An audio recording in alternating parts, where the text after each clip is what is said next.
तुम्ही पाहत आहात आपलं मलकापूर न्यूज। निघाला आणि वेगवेगळे मुद्दे घेऊन ते निवडणूक आयोगावरती चालू केलेले होते आणि काही धक्काबुक्की झाल्याचा आरोप देखील विरोधकांनी केलेला आहे खासदारांना। काय पहिल्यांदा तर या लोकांचा भारतीय संविधानावर आणि भारतीय न्याय व्यवस्थेवर विश्वास नाही। भारतरत्न डॉक्टर बाबासाहेब आंबेडकरांनी जे संविधान लिहिलं त्या संविधानाने जो निवडणूक आयोग तयार केलेला आहे त्या निवडणूक आयोगाने 4 पत्र यांना दिली की तुम्ही जे सांगता ते येऊन इथे शपथेवर सांगा। का हिम्मत नाही यांची? का हे जात नाही तिथे? का पुरावे देत नाही?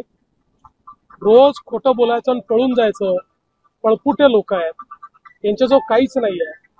आपले जी काही रोज पराभव होतोय तो पराभव पचवता येत नाही, सहनही होत नाही आणि सांगताही येत नाही, अशी यांची अवस्था आहे। म्हणून अशा प्रकारे ते वागतात। उद्धव ठाकरे असं म्हणाले की मुख्यमंत्री हे चोरांचे सरदार आहेत।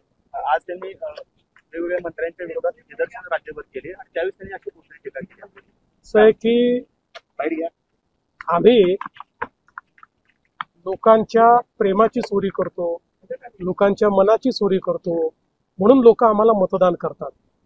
आणि त्यांनी जनादेशाची चोरी केली होती, ते जनादेश चोर आहेत आणि म्हणून लोकांनी त्यांना घरी बसवलं। त्याच्यामुळे जनादेश चोरांनी लोकशाहीमध्ये कसं वागायचं आम्हाला शिकवावं, यापेक्षा काय दुर्दैव आहे। बरं, ते जनादेश चोर आहेत आणि त्यांचे चेले चपाटे कफन चोर आहेत। ज्यांनी मुंबई महानगरपालिकेमध्ये कोविड घोटाळ्यात कफन खरेदीतही चोरी केली, त्यातही पैसा कमावला। आता कोणाचे सरदार म्हणायचं? उद्धवजींना कफन चोरांचा सरदार म्हणू? मला अशी भाषा वापरायला आवडत नाही। महाजन आक्रोश म्हणताय, ते आहे का हा खरा महाजन? हा त्यांचा मन आक्रोश आहे, जन आक्रोश नाही आहे। जनतेला काही घेणं देणं नाही आहे, त्यांचा मन आक्रोश आहे।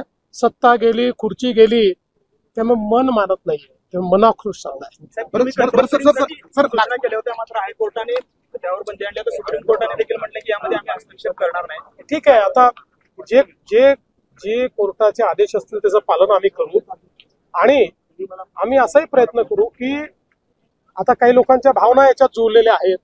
तर मुंबई मधला जो निर्मनुष्य एरिया आहे, संजय गांधी नॅशनल पार्क असेल किंवा अशा भागामध्ये कुठे जर अशा प्रकारे फिडिंगची व्यवस्था ही फॉरेस्टच्या नियमामध्ये बसून करता येत असेल तर त्याचा देखील विचार हा आपल्याला करता येईल। जरांगे पाटील म्हणतायत की मराठा नेत्यांना दाबण्याचं एक षडयंत्र सरकार करतंय, त्याच्यावर कधीच बोलत नाही। तुम्ही असं आहे, शेवटी काही लोकांना आरक्षण महत्वाचं आहे, काही लोकांना मी सत्तेवर असू नये एवढंच महत्वाचं आहे, तर त्याला काय उत्तर द्यायचं? ताज्या आणि महत्त्वपूर्ण बातम्या पाहण्यासाठी आजच आपलं मलकापूर न्यूज चॅनलला YouTube वर सबस्क्राईब करा आणि बेल आयकॉनला प्रेस करा।